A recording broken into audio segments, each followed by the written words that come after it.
One spring afternoon, Angela found a dead fledgling on the ground. We had unwittingly pruned off the branch that cradled a bird nest, and the fledgling that was in it had fallen and died. A few yards away, one of the parent of the baby bird was frantically flying back and forth and looking over toward where the nest had been. Most of my life, I never got to know where I lived and what was around it, because I had moved so often. But several years ago, Angelo and I finally settled down in a small town in Northern California. It's been the longest time I've ever lived in one place.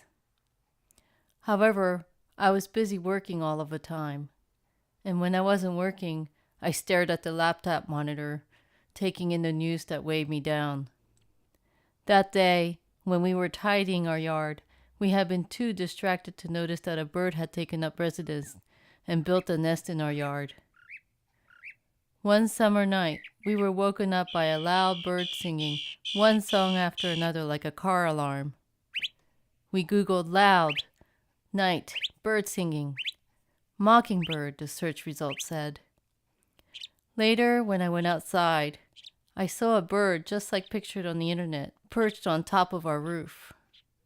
Since then, I began to notice life around us. How crows in front of our house like to strategically drop a walnut from above so that a car that drives by crushes the shell.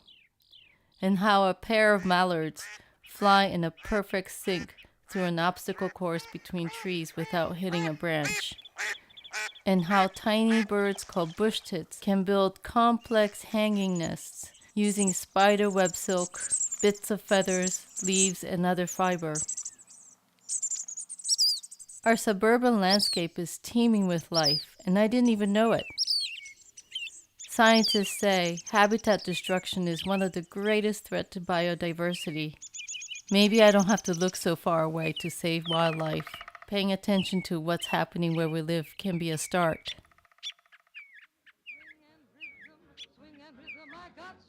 We decided to hold off on pruning, at least until nesting season is over. 420 blackbirds baked in a pie. When the pie was opened, the birds began to sing. Now wasn't that a lovely thing to set before a king?